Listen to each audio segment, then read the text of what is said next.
I don't know. I can't hear anything. Or it's that you guys are quiet. Okay, good. Good afternoon, everyone. I can't hear anything. Or it's that you guys are quiet. Okay, good. Good afternoon, everyone. There's a live stream on. That you guys are quiet. Okay, good. Just a sec. We are having some technical challenges. We are resolving it. Stream on. That you guys are quiet. Okay, good.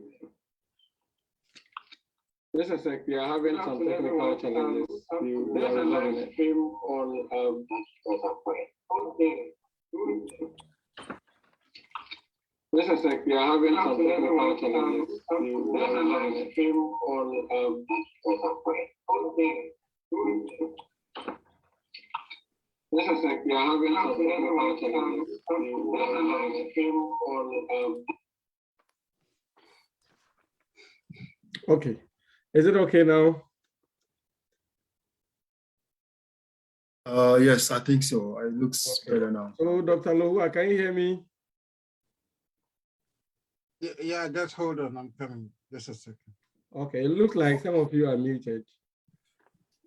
Yeah, I can hear you. Okay, so you are live on Facebook now. And some of you, I see your videos are off. So I can see your video as well. So if you can put it on. Give me a second. I was trying to check the Facebook. All right, I'm back. I hope you can see me. I'm back. Okay, yeah, I think it's better now. Yes, I can see it. I'm still waiting for Dr. Ajete. I need you. Okay, there you are. And then Dr. Lohua is left with your video. Yeah, so just a second.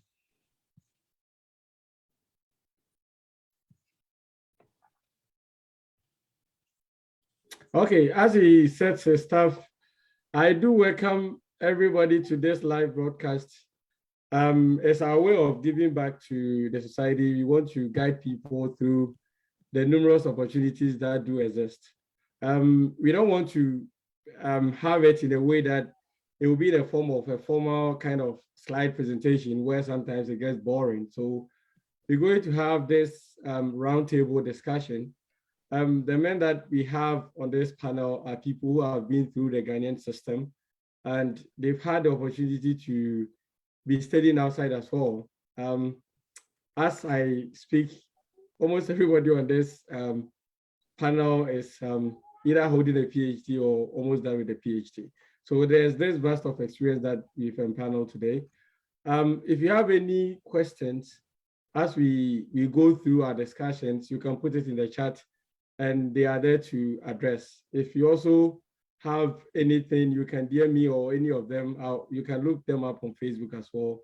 And I think they will address your questions. And without saying further, I think I'll give them the opportunity to introduce themselves and with regards to what they are studying, where they are, and later on we will talk about their experience. So I'll start from the extreme left of mine. Ms. Dr. Poatando, can you introduce yourself? Hi, thank you very much, my day, for creating this platform and giving us the opportunity to share what we have with those young ones back in Ghana. Well, my name is Paul Atando. I had my bachelor's at the University for Development Studies. Currently, I'm doing my PhD at the Western Michigan University. My PhD is concentrated on statistics. I live in the state of Michigan. Yeah, so yeah, that'll be all for now. Yeah. Okay, thank you. Yeah. I'll move to Dr. Mohamed Ajete. Please, I'm not a doctor yet. Okay. So I'm Mohammed, but a lot of people do call me Alonzi. I'm grateful for this opportunity given me.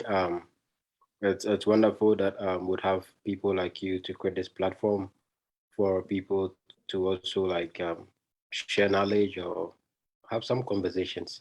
So I'm currently a graduate student who is also doing his PhD in mathematics. Yeah, and I was also a former student of UDS Navrongo campus.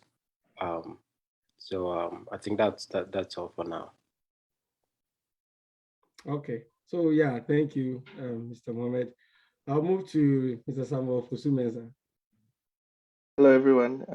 My name is Samuel Ofosumensa, and I am doing my PhD at Stellenbosch University in South Africa, Cape Town, but I'm currently in Germany doing research with a particular company, which maybe I may mention later. So I also went to UDS, and it's nice to meet you all. Thank you, Mr. Ofosumensa. Dr. Teo, for you, I can address you formally because you are done. So can you introduce yourself, please? All right. Thank you so much for this opportunity. As my other colleagues have already said, it's really a privilege for us to be on this platform to share just our experience. So my name is Theophilus Kwechi Asenso, and also an alumni of UDS Navrongo campus. I had my master's in AIMS, Cameroon, then moved to China for my PhD in statistics, and I focused on high dimensional statistics. So I'm currently in Norway having a postdoc on drug synergy experiments. Thank you. Okay, thank you very much, Dr. Theo. Dr. Lohua, you two are doctors, so I can address you as such. Okay. Can you also introduce yourself? Okay, thank you for this opportunity, Solomon. I might say it's a great pleasure to be here and then to be able to tell you my experiences and then to be able to share part of my experiences with you and then the rest of the world. Yeah, I'm also an alumni of UDS Navrongo campus. Yeah, of course, mathematics with economics student. So I actually graduated in 2014 from UDS, and then I moved to the United States in 2016 to pursue my master's degree in mathematical science. So in 2017, I actually moved to University of South Florida to pursue my PhD.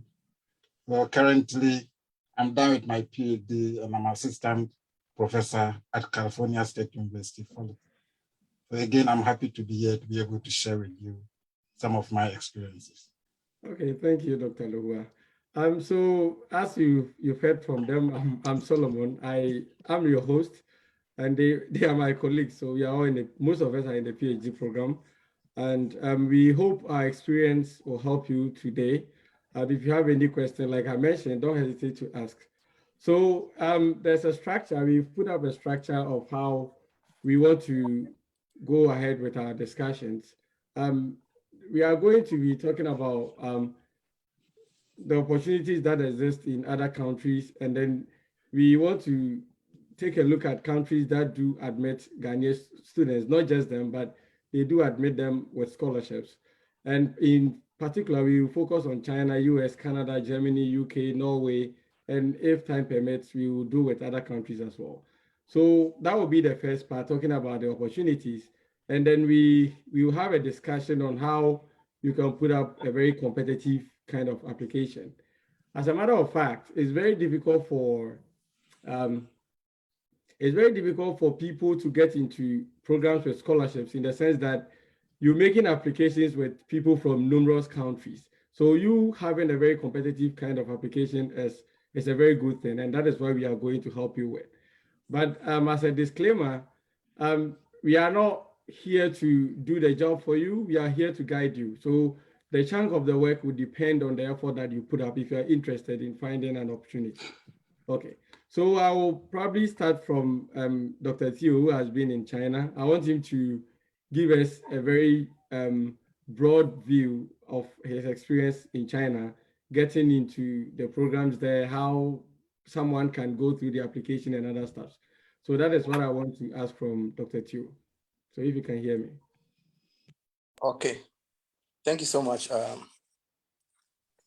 you so much, sir, for the opportunity. Yeah, so as I said earlier on, I had my PhD in China. So I lived in China for 4 years. Just a little about me. Before starting my PhD in China, I went to China as a master degree student, and then I started my master program. Then after 1 year, I had a PhD offer. I just chip in this so that, I will talk about that, the reason why it happened this way, so that we all would also know how to go about things when things are not going straight for us. So the first thing that I would say is that there's a website in China. Okay, just permit me to say something in Chinese. Ni hao, 我叫就是贵气啊，神说我是加拿大人，我已经毕业，博士毕业，我的专业是统计学习，现在在纽约工作，我很感谢认识你们。Okay, that was just by the way, just the same introduction. All right. So there's a website for Chinese application that is www.csc.edu.cn. www.csc.edu.cn. Edu as in edu.cn. This website is general. It's available for everyone who wants to go to China. You don't have to go through any agent. You don't need to pay money to anyone. All information you need can be found on this website. So before I just go on, just take note of this website. And I'll first talk about the preparation process, the preparation phase. And the question that you ask is, why China? I don't know. I'm sure that by now, most of us are familiar with with schooling in China. But then when we were applying to schools in 2014, we had little information about Chinese universities. But then now you realize that China is advancing in terms of the world ranking when it comes to education. And most of the Chinese schools are rising, and they become part of the first 10 universities worldwide. So China is really advancing, trying to improve. So the China we knew before is not the China we know now. And then another thing that you talk about in China is that in most of the Chinese universities, you wouldn't find anything like GRE or TOEFL, especially for Ghanaian students. There's nothing like you need to present your TOEFL as an English proficiency evidence. So you don't need that to apply to schools in China. That's why it's quite easier to apply to schools in China than other countries. So in the preparation stage, the first thing that we'll talk about is the documents required to apply to Chinese universities. We all know this, and it's general, but then I just want to stress on some few. We know we need to get your certificate ready. You must get your transcript ready, and you must have a CV. But Chinese universities require that you upload a passport picture. You must have a passport picture. So before applying, you must get a passport picture. And then you must also have your passport, your international passport, as your Ghanaian passport before applying to Chinese universities. And you must also have an English proficiency letter. I mentioned earlier on that you don't need GRE or TOEFL, but Chinese universities want every applicant to have a document that shows that you studied in English. So this document is very common. We can get it from all universities in Ghana. You could just go to your I don't know, your admission office or your administration, and then tell them that you want the English proficiency letter. This letter can be given to you for free. I don't know, but then most times for free. And then you also need 2 recommendation letters. Could you highlight on what the English proficiency is? Okay, English proficiency letter is just a document given to students who have studied in English. It could be that you studied 2 years in English, or you studied English throughout your studies from primary 1 to university. So almost all universities in Ghana have this document. It's already prepared document. They just need to put your information like your ID and the year you graduated on this document. Okay, so in essence, it just means that it's a document that tells the medium of instruction, like your university, yeah. the medium of instruction. So Yeah. if it's English, it's just a document to tell the universities that, okay, you had a 4-year bachelor degree in, say, Central University in UDS, and then the medium of instruction was English. And so they would have to waive you the requirement for the IELTS or GRE, right? Yeah. Yeah. Thank you so much, Ajate. So that is it.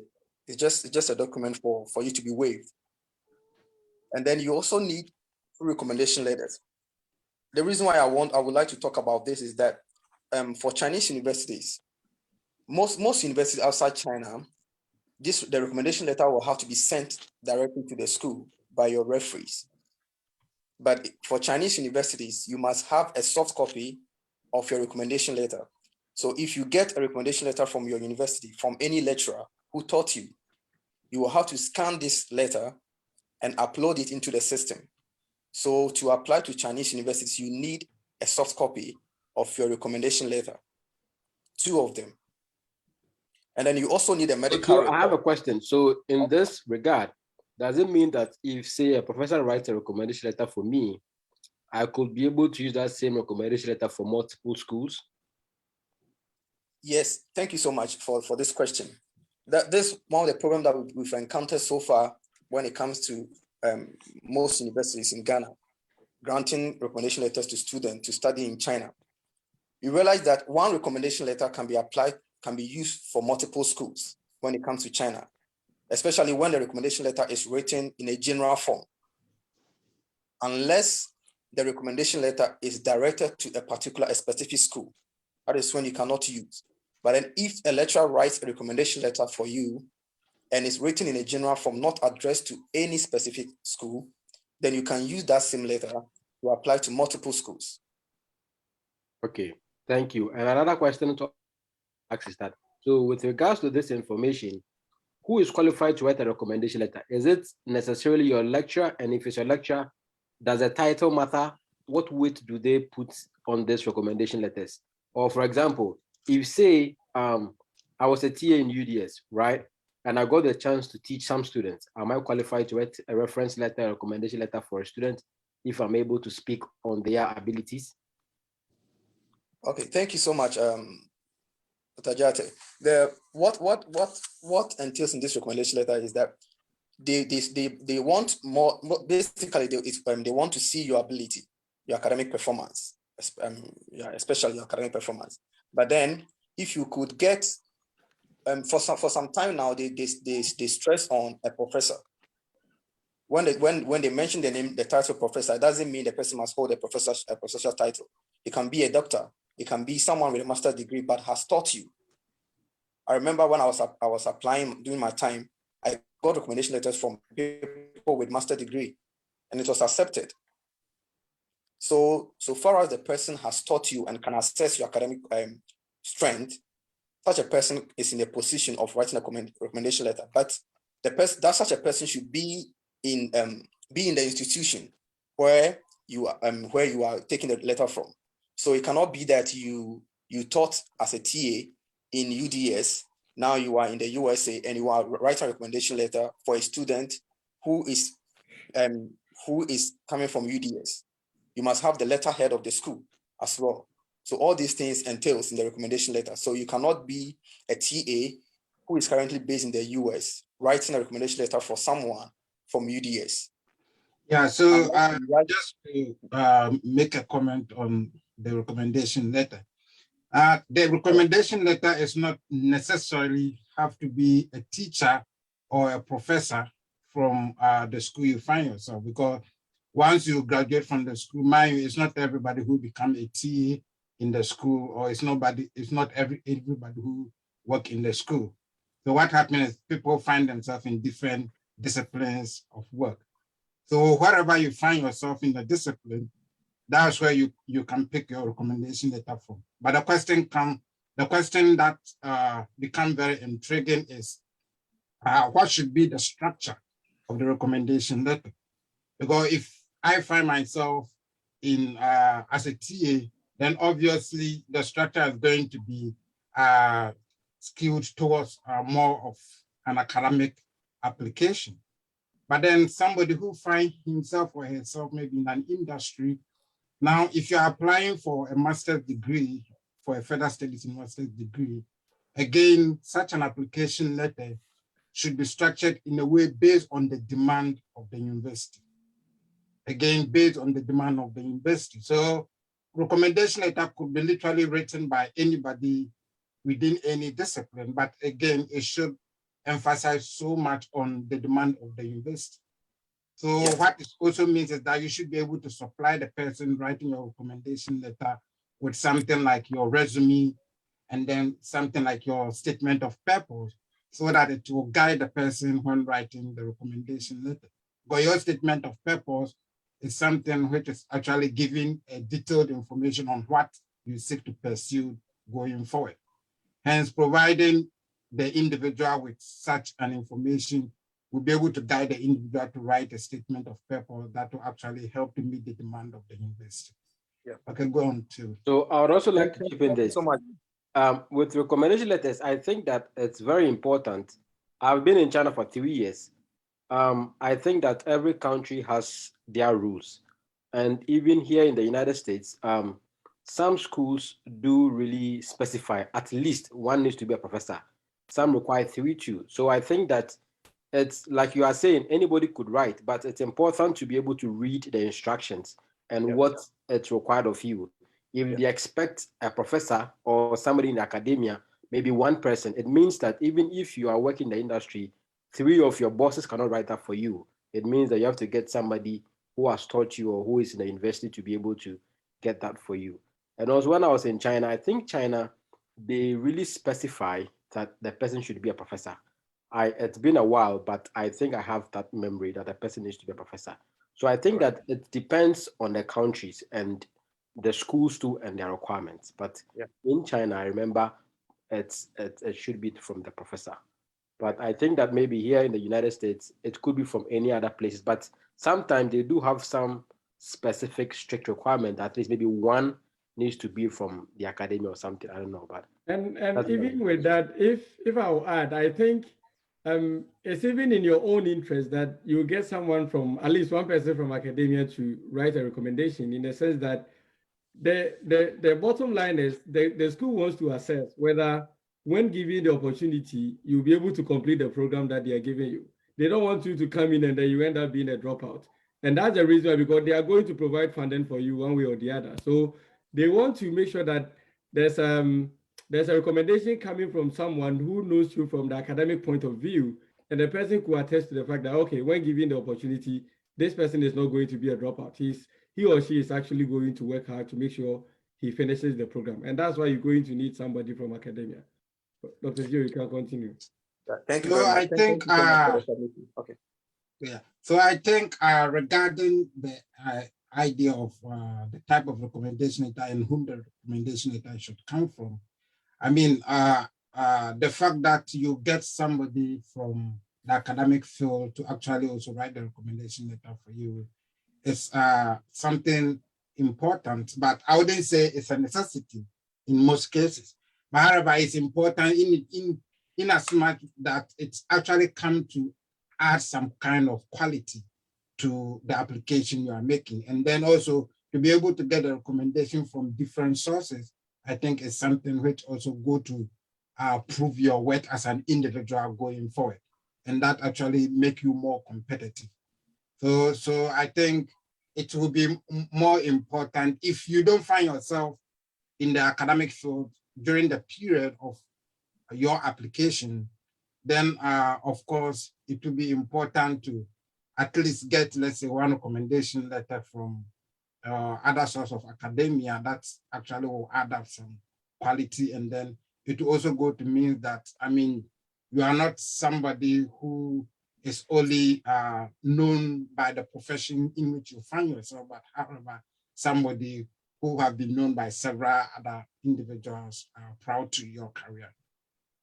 Okay, Dr. Chiu, I have one quick question.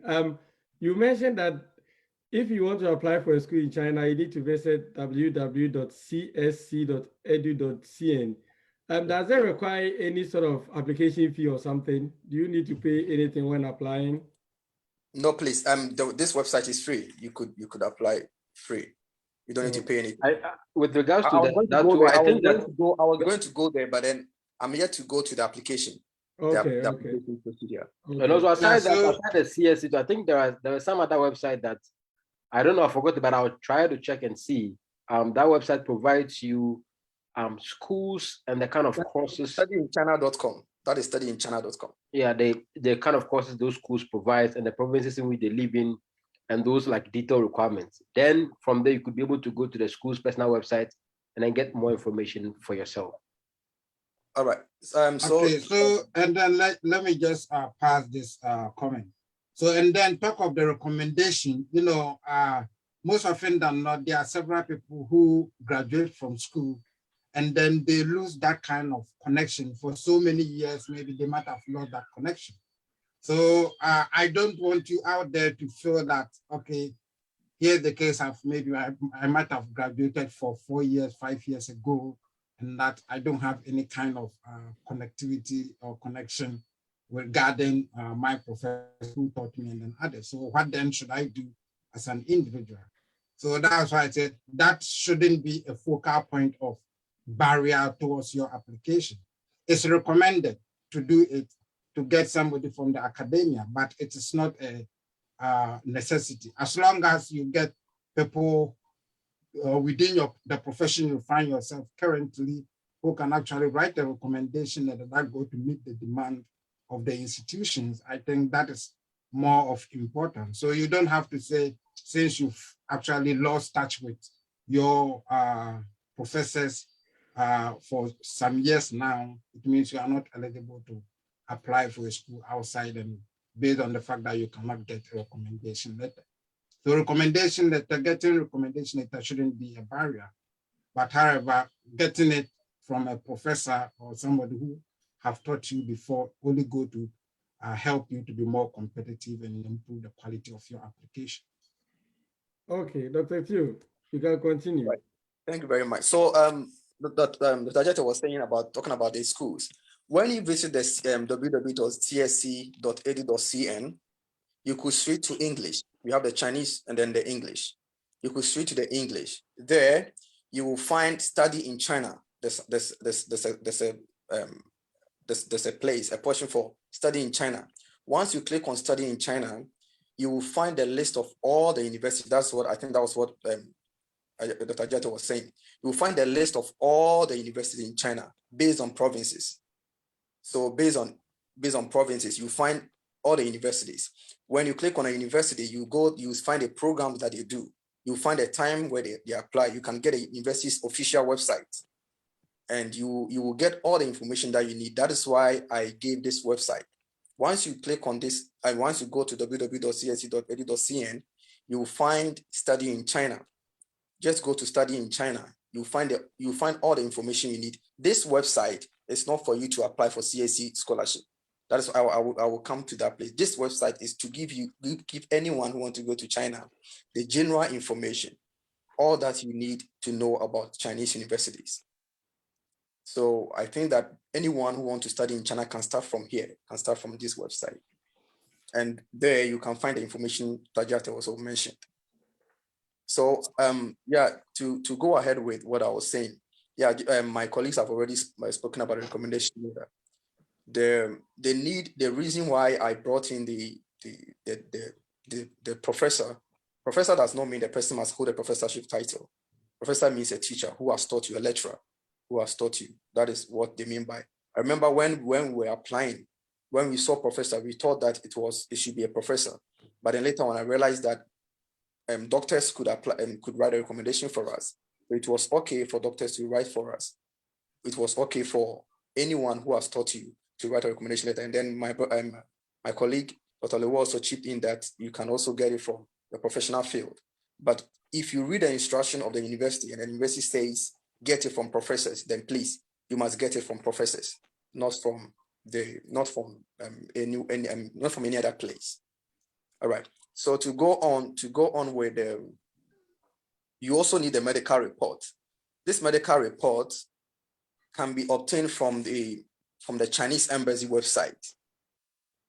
Everyone who want to go study in China must present this medical report. It is a requirement for anyone who want to study in China, and it can be obtained from the Chinese embassy website or from the university's website. They always provide this medical report. You must download it, print it. So what you are saying is that the schools or the embassy has the form that needs to be filled by the medical officer, right? Yeah. This medical report is a form that needs to be filled by a medical officer. Okay. So you will have to print it from the embassy's website, the China embassy in Ghana. They have a website. You can print it from their website. You can also print it from the university's website. It's also available in all university websites. Once you print it, you take it to a hospital, find a medical doctor. You go through the medical test, and then after everything, the doctor will put a stamp on it to make it legal, to make it original. That is what you do. I have a question. Do you think that there are some or specific hospitals that one needs to take this form to? I remember I think I did mine at War Memorial when I was a TA, but even that, I think one lab guy was the one who helped me with that, but I don't know this. Like I said, it's been a while. Maybe things have changed. I remember for South Africa, they had some specific hospitals. I just can't just give exact information, but I just want to know, like, since you've been there for a very long time, do you think that like things have changed, or there are some specific hospitals that one needs to go? For example, maybe, okay, go to Rich, go to this hospital. So any hospital in Ghana or any part of the world will be okay. Thank you very much, Mr. Jate. As you said, I mean, there are no restrictions. They don't specify which hospital. Once the person is a certified medical doctor, he or she can approve of your report, can append his or her signature. So there's no specific hospital. And then you also need the no criminal reports. This is also essential. You cannot apply to a school in China if you don't have the no criminal report. And no criminal report is a document that is obtained from the CID headquarters. From what I know, that is the only place you can obtain a no criminal report, from the CID headquarters in Ghana. When you go to CID headquarters and then inform them that you want the no criminal report, you pay the money, you pay the amount, I think it's 50 cedis for now. Once you pay the amount, you will get this, you go with your passport, a passport picture.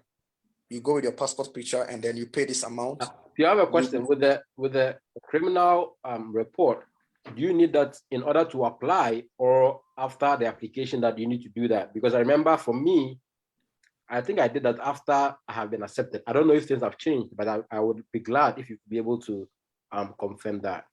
Okay, thank you very much. The reason why I always add this to the requirement is that most schools have changed their system. These days, they require that you attach a no criminal report. Only few schools don't request for this no criminal report. So majority of the schools in China these days request for the no criminal report. So the earlier you get it, the better. So the only disadvantage here is that the no criminal report expires after 6 months. So if you want to apply to schools in China, I was going to go to that place, but then the best time to get this no criminal report will be around February. Because if you get it in January, you'll be going to China, you'll be traveling to China around July, August. By then, that already expired, so you have to get a new one. But if you do it around February, March, you can still have about a month to the expiration date. So most schools these days request for the no criminal report. Only few schools don't request for this. So that is another document. And then finally, you need a study plan. I know my colleagues will talk about statement of purpose, but in China, they don't request for statement of purpose, they request for study plan. And the study plan is similar to the statement of purpose. So I will leave the study plan. Anyone who wants to also write a study plan can search online how to write study plan for scholarship in China. And there are a lot of samples online. My colleagues will talk about the SOP, the statement of purpose, so I don't need to stress more on the study plan. But all I want to say is that for Chinese universities, you don't need the SOP, you will need the study plan. So just the to add to document, what Dr. Sensu is also saying, like he said, in China, they require study plan. My personal experience when I was applying to China, well, I would say that it's important that if you know someone in China, so when you write this study plan or something, they could be able to review it for you, and maybe if there are some corrections, fine. But I remember in my case, I didn't know anybody in China at that time, but I was able to get a good sample online. You know, we are in the internet stages, so I was able to read. You don't need one or two, you need to read about 10 or 5 of them. Then you'll be able to pick some ideas, and then you could be able to also draft yours. So that's what I also just wanted to chip in. thank you so much, Dr. Jata. This is a good information. The internet is our friend. So please, if you need this, just go online and then search for it, as he said. So Dr. Thiel, yes, please. can you tell us maybe just the structure of the study plan? Just what should actually compose of the study plan? Usually, thank you very much, Dr. Lewa. Usually, the study plan is, as I said, is just like the SOP, just that it's been broken down into sessions. So you need your background, where you talk about your academic background, your undergraduate, where you did your national service, maybe if you're doing national service, or if it's PhD, you talk about your undergraduate, your master degree, and then you talk about you move on to your background first, then you talk about your academic experience, then you talk about your study plan. There's a session for study plan. That is your study plan in China. That is it. Study plan in China. That is where you talk about what you'll be studying. You would like to study in China, and then why. There's another session to why you chose China. So these are the sessions, if I remember very well. You have the background where you talk later about your background. You have a session for education experience. You talk about your education. Then there's a session for your study plan in China. There. So what about your professional career, your professional goal? Your professional goal, and then maybe your skill set. Your skills could be around your background and your education experience, and then now your study plan in China. You can fuse them in between. Dr. Teo, I'll let you continue. Let me pass this information. For those watching us, you can put your questions in the chat. I'm reading through the chat, so you can put it there, and then if there's anything that we need to address, I'll make sure they address it for you. And also, we are going to talk about United States and that of Canada, how the application process is done. But most of the things that we're talking about, they are very similar to the ones that we have in China. So you have a clear discussion on what you need to do if you also want to apply to Canada, to United States, or to any school in Europe. We started with China, and that's what our learned friend here is trying to wrap up for us. Okay, Doctor, you can continue. Thank you very much. So that is it. So you need your, as I said, certificate, your passport picture, transcript, your English proficiency letter, your CV, passport copy. That's your international passport. Then 2 recommendation letters, medical report, no criminal report, and the study plan for Chinese universities. The next thing is to find a school. I've given the link, that is www.csc.edu.cn. That's the link to search for any school in China. I will emphasize on that, any school in China. So the second thing is to find a school that you want, the program you want to read. I wouldn't talk more about program now. I think I will leave it for my colleagues to finish talking, and then after that I will come in with other information. So that you find a program that you're looking for. Sometimes you need to find a supervisor, especially when it comes to, especially PAD. You will need to find a supervisor. So you find a school, go to the school's website, and then search for a professor in the department where you want to apply. Write to the professor, express your interest. Then when a professor agrees, he or she will give you an approval for you to include his or her name in your application. That is for PAD, mostly for PAD. Masters, you don't need to find a supervisor. So for finding a supervisor is normally related to PAD. Then you have to apply. There are two applications.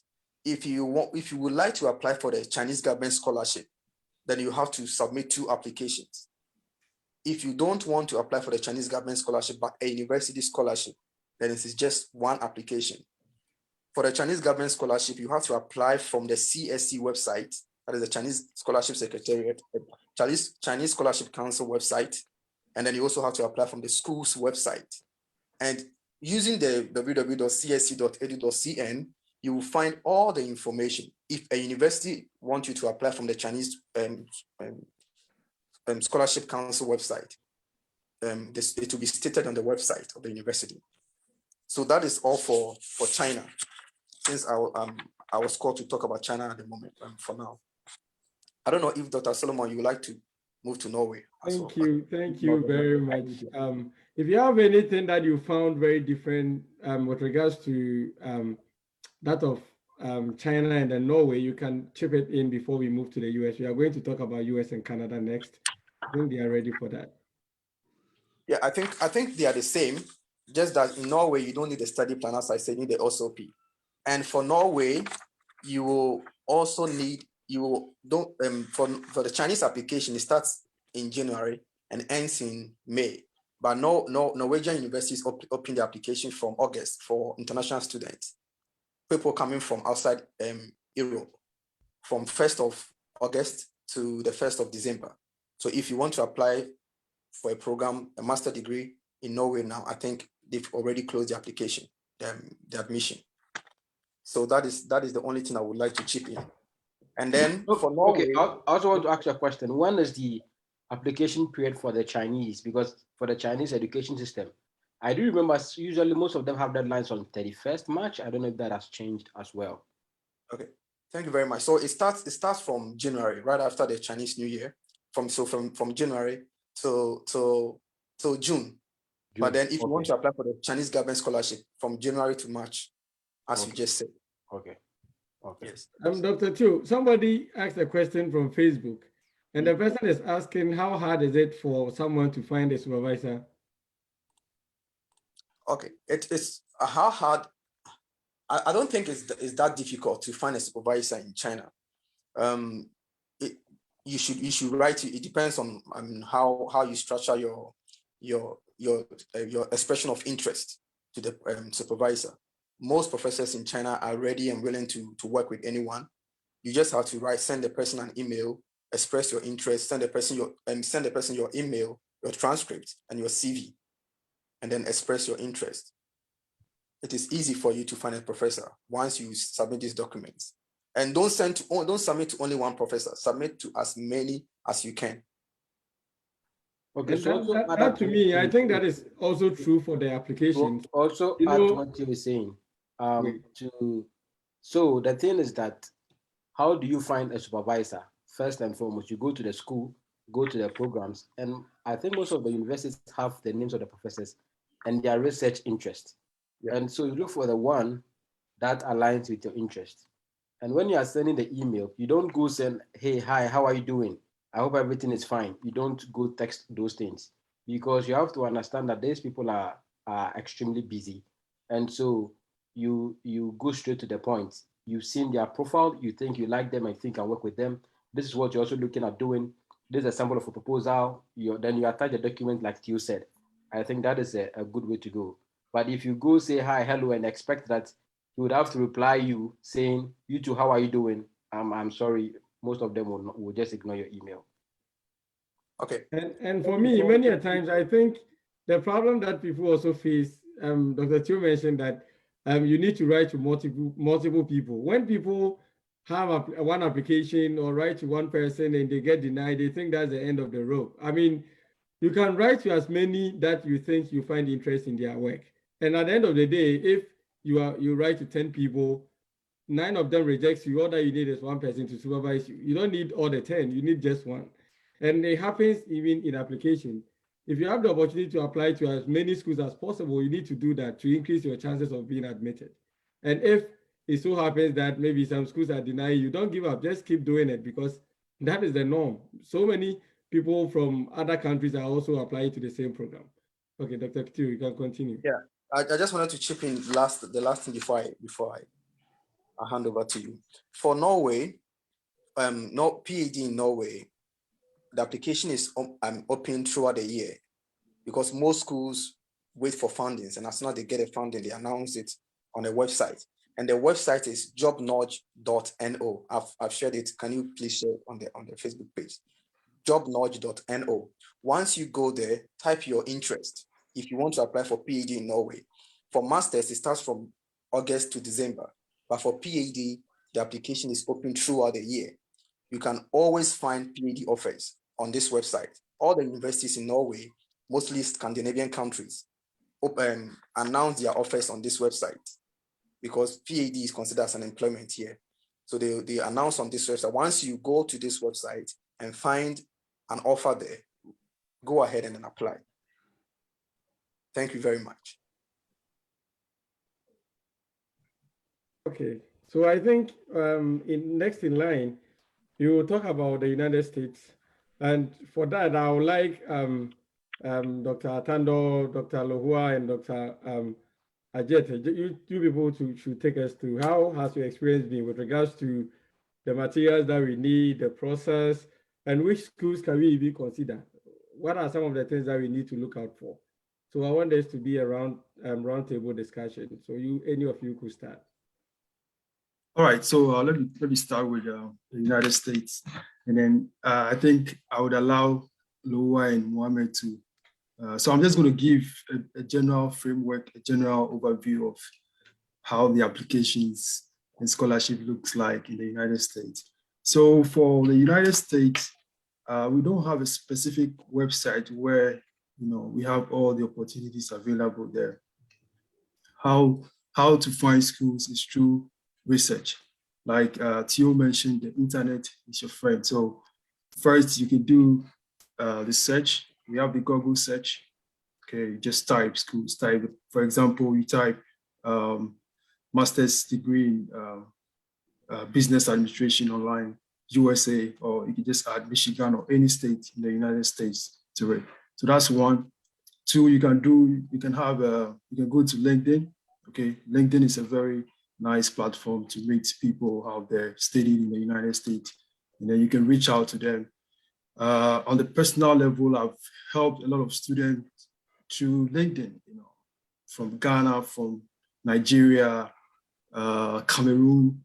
People reach out to me through LinkedIn, and I provide them very useful information regarding applications in schools. So that's number two. So the third way to find about schools is asking your friends. So if you have a friend studying in the United States, you can just ask them, about schools and programs, Yeah, so that's the three main, inquiry, how to find schools and scholarship. So the next thing I'll talk about is, so when you find the schools, right, you're on the school website, go to the internationals admissions, okay? Go to the internationals admission when you're doing your application.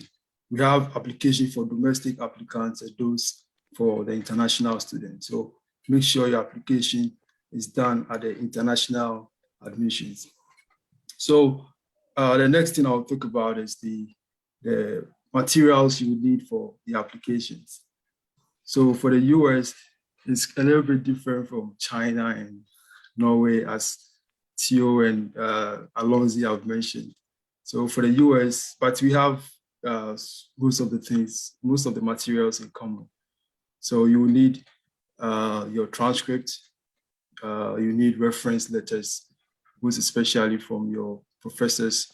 here means that those who have taught you, or maybe your boss you've worked with, or even a colleague that can attest to your, your qualities and your skill set.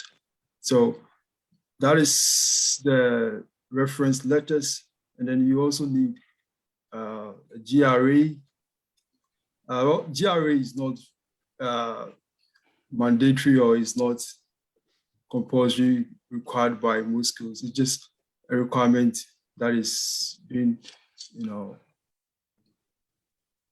received or being asked by some schools that, yeah. So that's about it. The GRE is not very, it's not compulsory, among every schools. It's just some schools that requires that.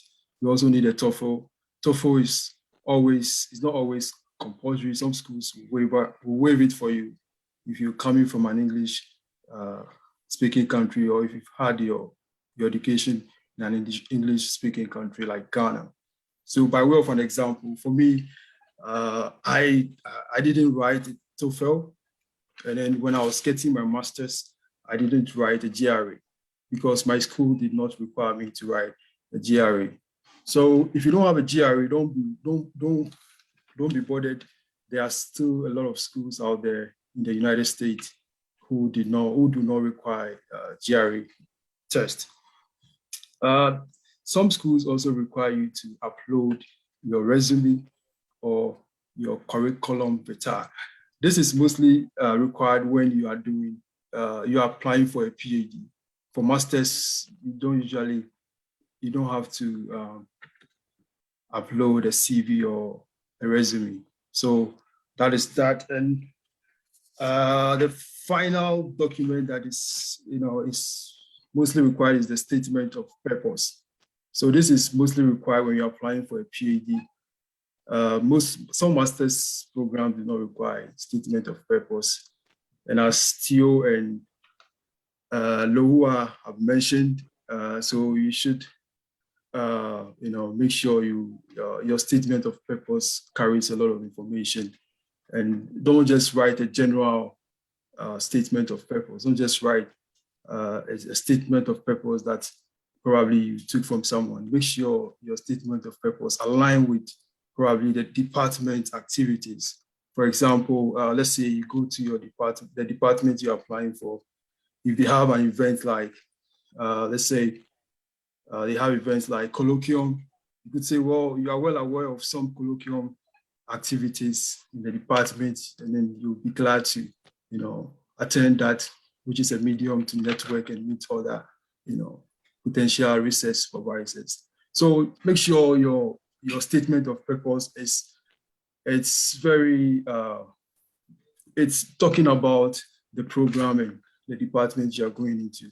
Yeah, that makes it, very interesting. And I mean, if I'm hiring a student for master's or PhD, and your statement of purpose really talks about the department, I'll go for you. So don't just make sure you take note of that when you're writing your statement of purpose. And having said that, do not put any information that is not right or you're not sure. Okay, that doesn't look good for your applications. Make sure everything you put in your application is correct. Okay, if you're not sure of something, don't put anything that you are not sure. So I think that is the little I have to say right now. I'll leave it to Thank you. I think the question that I will chip in for them to help me with is, I'm just like any other person. I'm wondering, there are numerous schools in America, there are numerous schools in Canada. How do I then decide on which schools to apply to? What are some of the factors that I should be looking out for? Do I just randomly apply to any school, or there are some things that I need to look out for when applying to certain schools? If you guys could help me. So with this one, this is what I would say from my personal experience. So this is what I can say. One, I think that this is my personal opinion. I think that it's important to be able to get schools that previous Ghanaians or previous people from a country have been admitted to.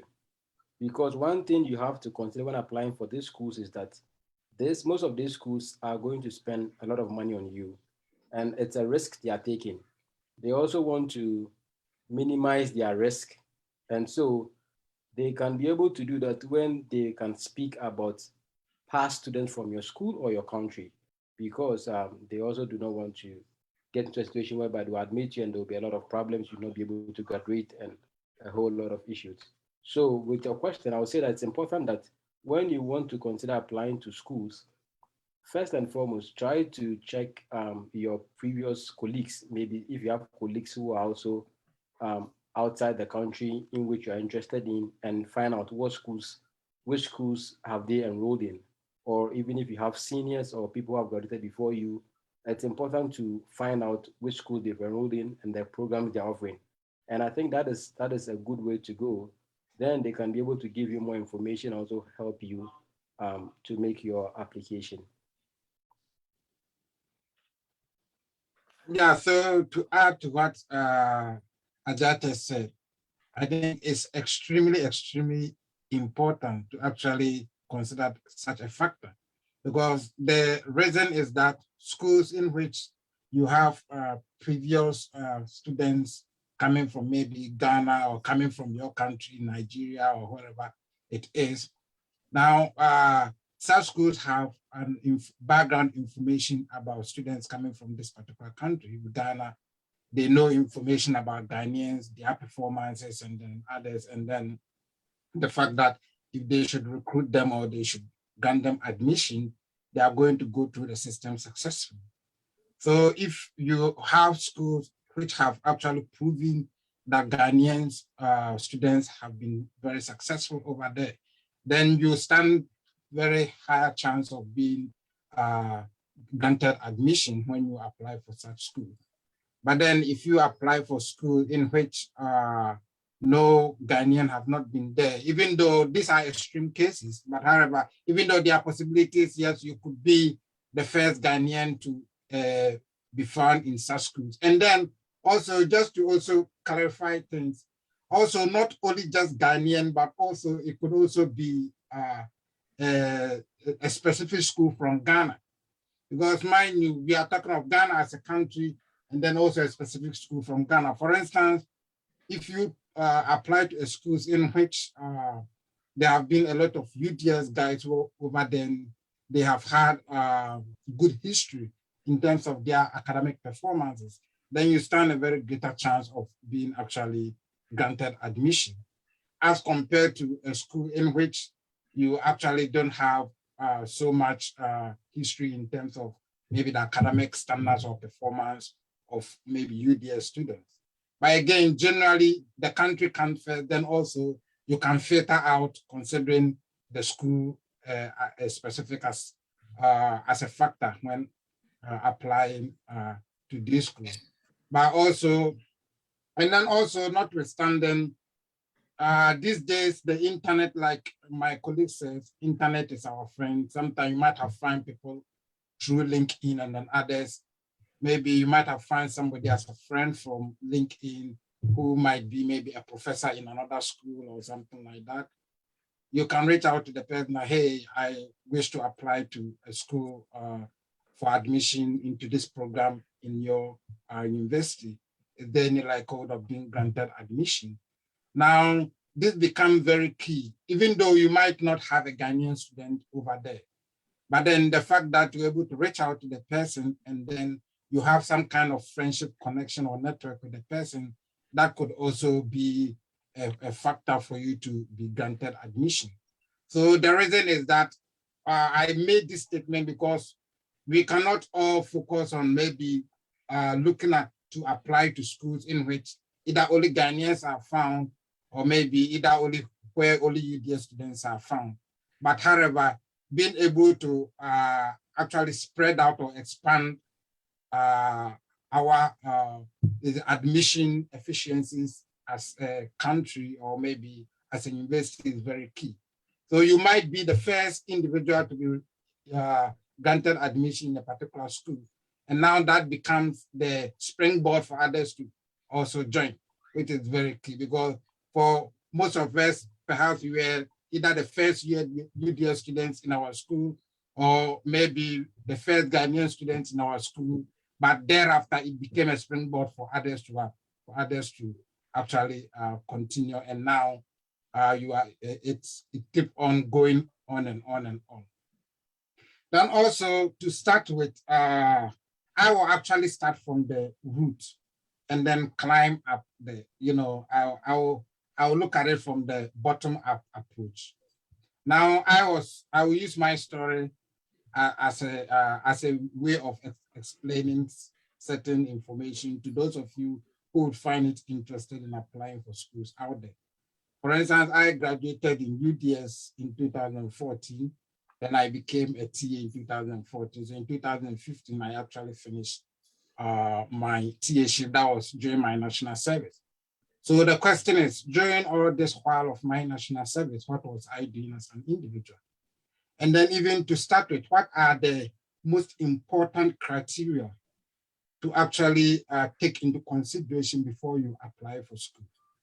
If you ask me, the first item on the table, I would tell you is your transcript or your class as an individual. If you ask me again, what is the most important, I'll ask you, what class did you get as an individual? If you ask me again, I'll ask you, what class did you get 3 times? Now I'm saying your class, your class, your class. And then this class, you ask yourself, okay, what class then should I obtain? At least make sure you get 2nd class upper or better. So at least if you're able to get 2nd class upper, then you stand greater chance of getting admission. Now, having said that, that doesn't mean if you have a lower, you cannot get admission. But the idea is that, think about it this way, most of us coming from these third world countries, we don't have the money to fund ourselves. For that matter, we are going to seek for scholarship. And then to be able to seek for scholarship, the criteria start from you getting 2nd class upper or better. So what it means is that throughout your college education, you have to invest your time in making sure you're able to get either 2nd class upper or better. If you're able to get 1st class upper, wow, fair enough. But if you're not able to get 1st class upper, also make sure you don't get below 2nd class upper. Because once you get below 2nd class upper, you lose your chances of getting admission out there in most of the schools, and more importantly, getting scholarship. So when people reach out to me that, please, can you assist me, help me apply for schools out there? Most often than not, the first question I ask you is, what is your class? Because, excuse my word, I don't want to waste my time on someone who have a 2nd class lower, or maybe even more less than 2nd class lower, knowing that the chances of the person getting admission and more importantly also scholarship is very minimal. So it would be a waste of time for myself and a waste of time for you as an individual. So once you reach out to me, the first thing I will tell you is, hey, did you get 2nd class upper or better? If you say yes, then we sit down at the table, we have a business to talk about. If no, then excuse me to say, maybe I'll either advise you to, if it's possible to, maybe if you have your undergraduate degree and it's possible to have the master's done in Ghana and get maybe a very high class in your master's degree, then that's okay. So from there now you can start shooting because you have a very good class. Although you didn't have a very good class in your undergraduate degree, but you might have gotten a good class in your master's degree. Sorry, Dr. Lua, can you explain that?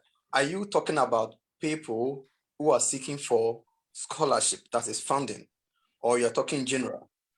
Can you? Yeah. The reason why I'm saying that is that I don't want it to look like if you have 2nd class lower, then find a school in Ghana. But if you have upper, you can find a school outside Ghana, as if Ghanaian schools are of low standard. So I want us to clarify that part so that it sends out good information. Yeah, that's a very good question. So I emphasize on getting 2nd class upper because currently, even before we talk about scholarship, it has become even very, very competitive trying to get admission. So like I said, I wouldn't say getting the second class lower is wouldn't be a point for which you wouldn't get admission for a university in the United States. No, that's not what I'm saying. But however, to stand a greater chance of getting admission in the United States, then you have to first of all consider getting at least second class upper. And then more so, it even becomes very important, extremely important if you are considering getting scholarship. Yes, I know people who have come here with second class lower and they have to come to make the fund themselves, right? They have to fund themselves, and those are people who already have their monies to be able to fund themselves, or they have been circumstances in which people have to come here and then have to really work very hard to be able to fund themselves within the system, that if they don't have any form of family support coming from out there. So it's very key and it's very important to actually look at getting at least second class upper to be able to avoid the possibility of maybe losing that chances or opportunity of also getting a scholarship out there. So what should I do if I have lower? Yeah, so now I think, can I come in, Loa? So what Loa is saying is that, because, you need funding here in the United States, and it's very expensive to, pay tuition and all that. I mean, it's very expensive to pay out of pocket. So it's highly advisable or recommended that you do well to get a second class upper. But that doesn't mean you can get admitted as with second class lower. But I mean, as a Ghanaian student, you would definitely want to be funded by the school. So that's what Loa is trying to say. And to also add to that, if you have second class Loa, don't be discouraged, because some schools do not necessarily look at your class. Some can look at the courses that is pertaining to your major. Like if you are a statistics or mathematics student, they look at the courses that are related to mathematics and statistics. If you do very well in those courses, that will be the basis on your admission, or funding, not like looking at it in general. So, yeah. So Paul, let me clarify something. Yeah. So most often than not, before you apply for the schools, most of the US schools, they have this admission requirement, and the first requirement is your GPA. And if you look at most of the GPA is on a GPA level of 3 or better. The GPA level of 3 or better in the United States is second class upper or better in our own country. So we have certain schools that have a GPA of at least 2.5. Now these schools which has GPA of at least 2.5, most of the time they are looking at the locals or the indigenous of the United States and not international. So I'm not being hard on the fact that you have to get a second class upper, but I'm being hard on the fact that if you understand the chances of getting the opportunity of getting admission and more so getting scholarship, then this should be your goal. Because if you have to come as an international and be competing with even the locals with a second class lower, then the chances of getting admission is very low.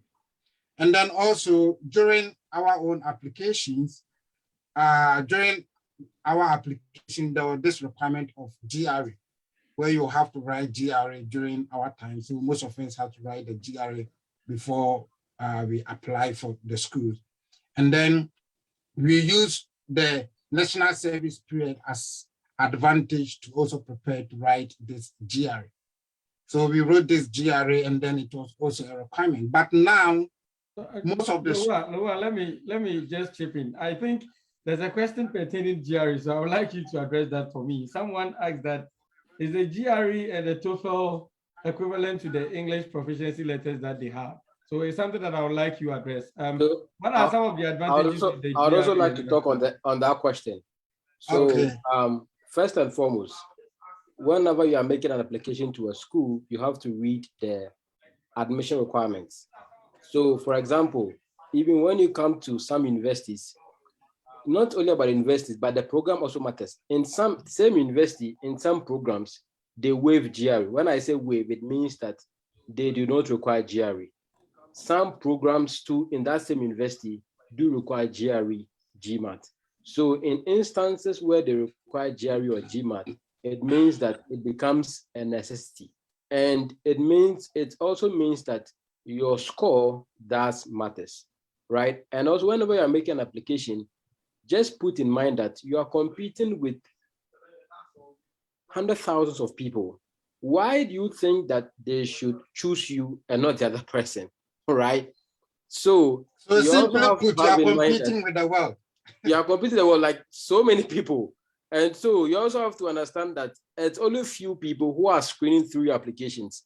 And so in the first scenario, a very low GPA, in instances where they require GPA and also GRE scores, students or applicants with low GPA and low GRE scores get out, they just get out, like first stage, they are just screened out.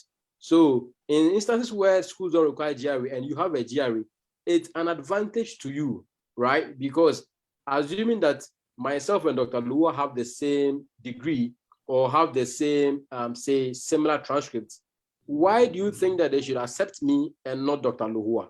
It means that either our assessment of purposes or this test course is something that's going to what?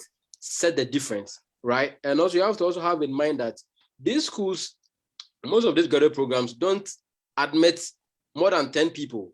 They admit fewer number of people. And then, so the process is very, very, very, very tough. And so you also have to make yourself competitive by writing a very competitive set of the purpose, having a good GPA, also having good recommendation letters, and also having a good GRE scores. In instances where you don't require, that's a plus for you. But if you have it, it puts you at a competitive edge than applicants who do not have.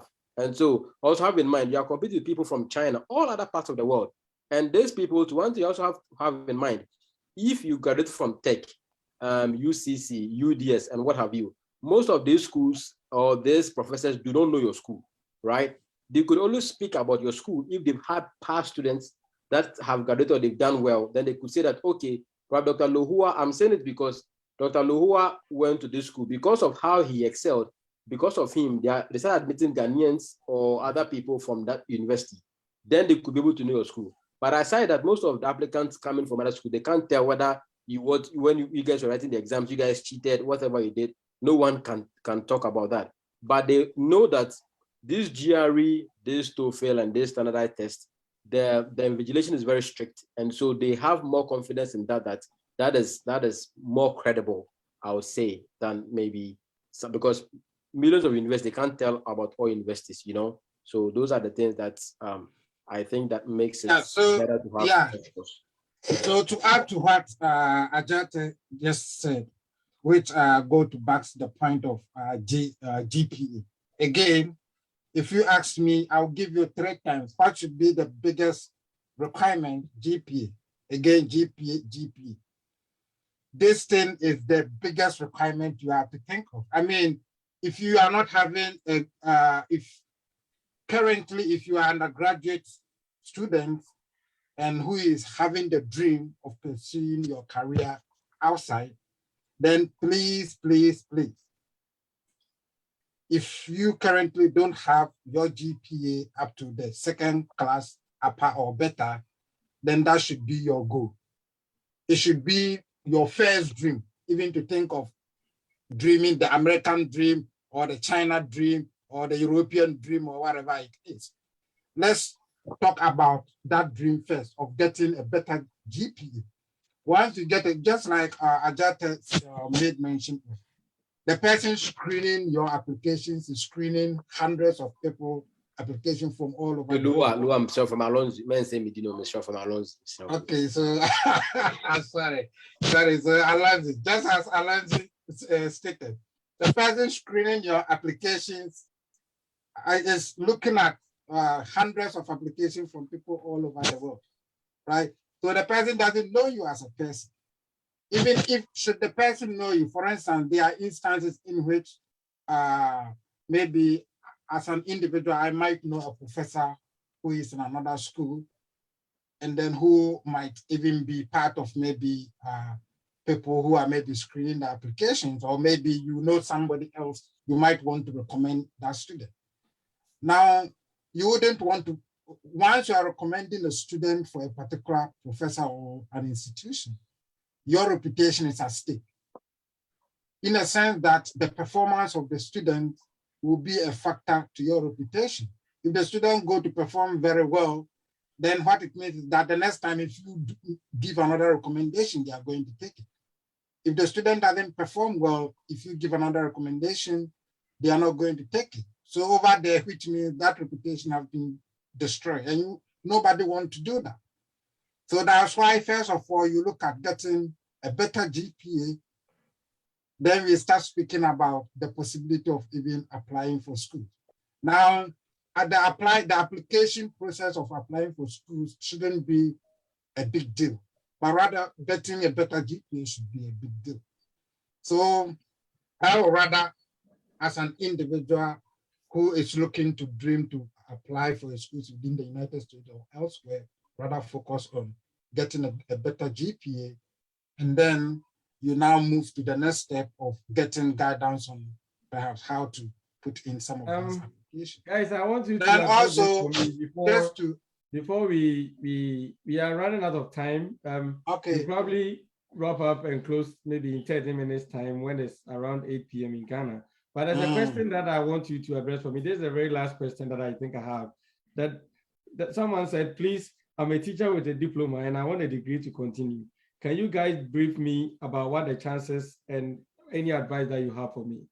So like someone going to a training college in Ghana and then the person wanting to study abroad, what are some of the things that you guys, any advice that anyone will give so that we end up wrapping up our discussion today?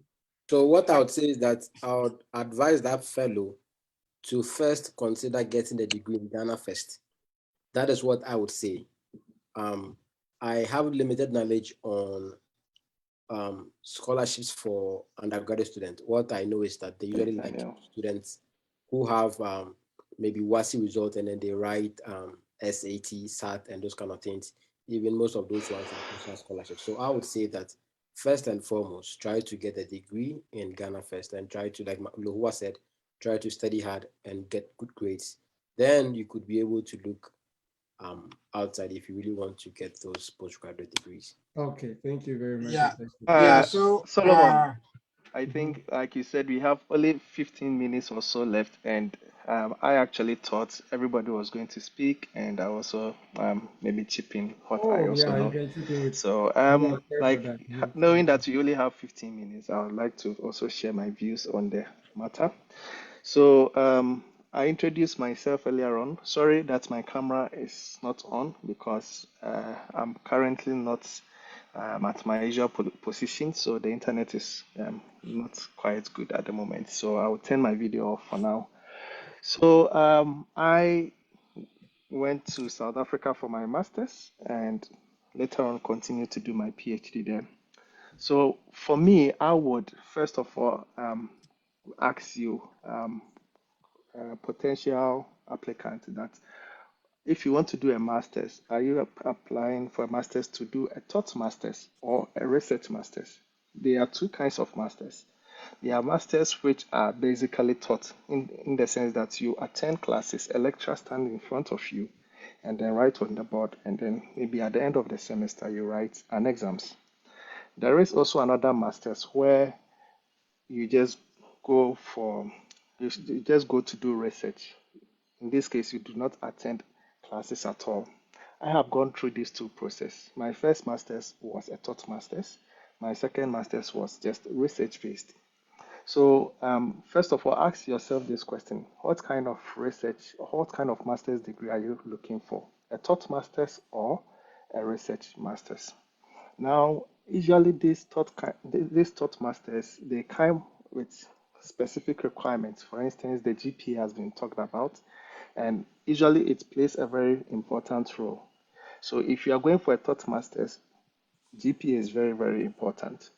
And this is where they will also ask you to write things like statement of purpose, you provide things like your CV, your transcript, and others. For research masters, it's a bit different in the sense that the application process is very different. So usually this is how research masters is.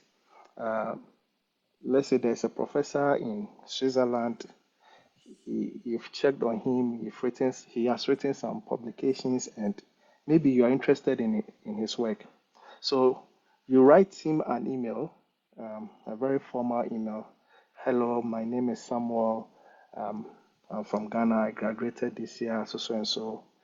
And maybe you write a bit about your interest and probably what you want to do as a master's degree, and even like how you would like to contribute to what he is researching. So, for instance, if he's into, let's say,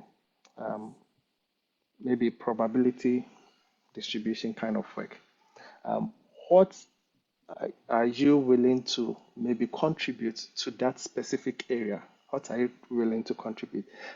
There are so many probability distributions. Are you trying to come up with your own probability distribution, which is a very good contribution to that area? Or are you trying to maybe simulate some of these probability distributions that are available? So what is your contribution? So this is that approach. And usually after contacting such a professor, or let's say I'll call him a potential supervisor, that is when maybe he or she would now ask you to apply for the school. And then applying for the school would also come with its own requirements. Sometimes the professor can even go ahead and apply for you. So in my case, I even didn't apply for my master's. I spoke to the professor myself through email, and then he applied on my behalf. So I didn't even go through this application process.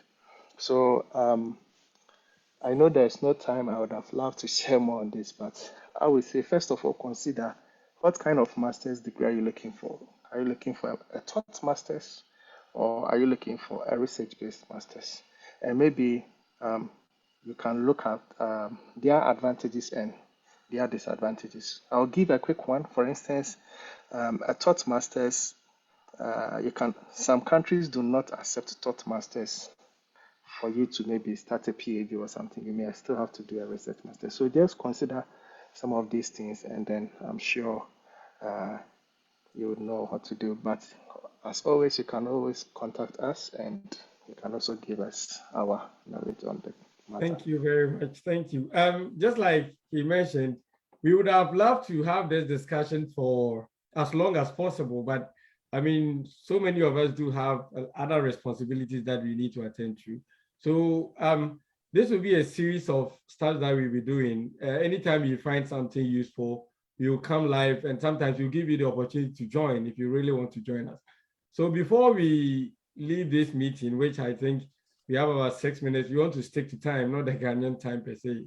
I would like to give everybody 2 minutes to give your final remark on everything, the advice that you have for people watching us, and then things that you love them to do as they want to embark on their journey to study outside.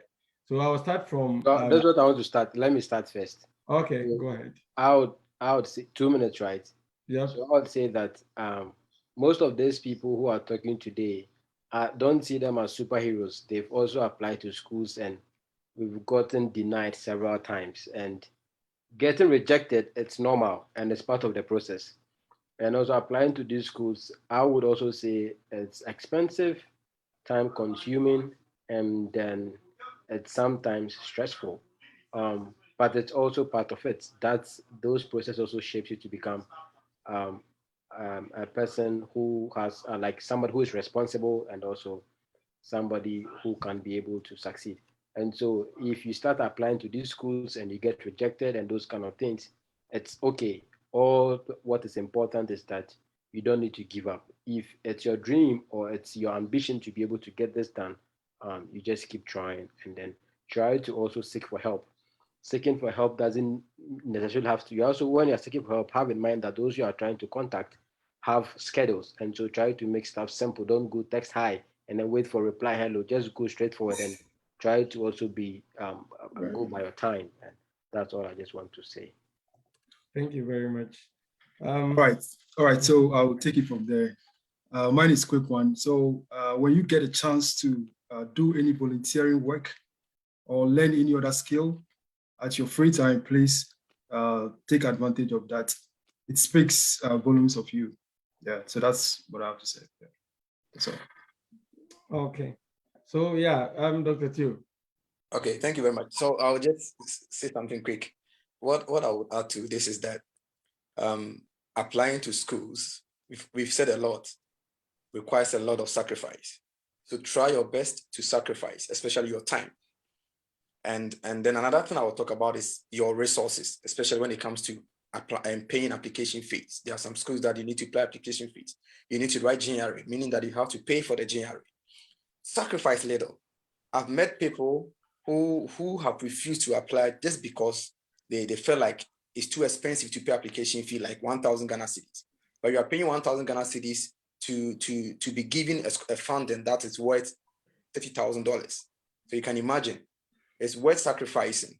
And then someone told me something. He told me that we should be agents, applying for people and then taking money.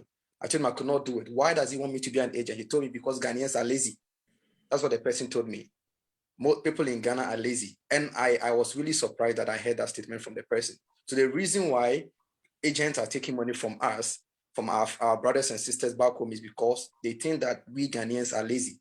Let us not prove to them that we are lazy. Let us prove to them that we are not lazy. We are hardworking and we will go forward to apply. That is why we are here, to give you the guidelines. Please sacrifice your time and then make sure that you do it yourself. Thank you. Thank you. Okay, so I would also like to continue from where Theo ended. Sacrifice more time and do it yourself. And regarding that, I think writing things like statement of purpose, all these things. Alonzi mentioned earlier that go to Google or the internet, search for at least 10 samples and then make it your own. If you ask somebody to write it for you, they may not write it as you want, and write it and let somebody also go through for you, and like be prepared very well when this application starts. And maybe for those who are still in school, I would say try and get close to your lecturers because they are the ones going to write your reference letters for you. If you're not close to your lecturers and you graduate from school, it may be very challenging for you. I wasn't close to my lecturers, but fortunately, I didn't have that issue. So please just try and get close to your lecturers, and I think this kind of challenges will be resolved. And also try and get a passport at least, even if it expires and you don't use it, you can still always get a new one. Thank you, Thank Dr. you. Lohua. Yeah, so thanks again, Solomon. So just a quick remarks. I think my colleagues have already made mention of all the important stuff. Again, time is a factor. You know, time is a factor of productivity, and it's also a factor of what you come to achieve in your life. So what I would say is, those of you who are currently in the undergraduate degree program, who are seeking to have a career outside or to pursue a further studies outside, and who hope to get scholarship, again, is one word I will tell you: make sure you are able to get second class upper or better. And then also try to reach out. Try to reach out to people to seek for knowledge and then their experiences and then their guidance, which is actually very key. And then also, I think most often than not, people easily get discouraged by a single failure. And that is the problem. Now, going through this application process, more often than not, you are going to get rejected many times. But what you can do is, again, my colleagues have made mention of, do not give up. Keep going, and then just make the sky your limit. And I think with that, you'll be able to achieve your goal. But again, don't forget to end with, you can reach out to any of us for guidance, and for any help if possible. But to be able to do so, you also have to do your part. And then your part is make sure you meet the utmost requirement, and that's getting a better GPA. Thank you very much, Mr. Thank you. I'll go to Mr. Daniels. He was supposed to be in the meeting earlier on, but for some technical challenges, he came in late.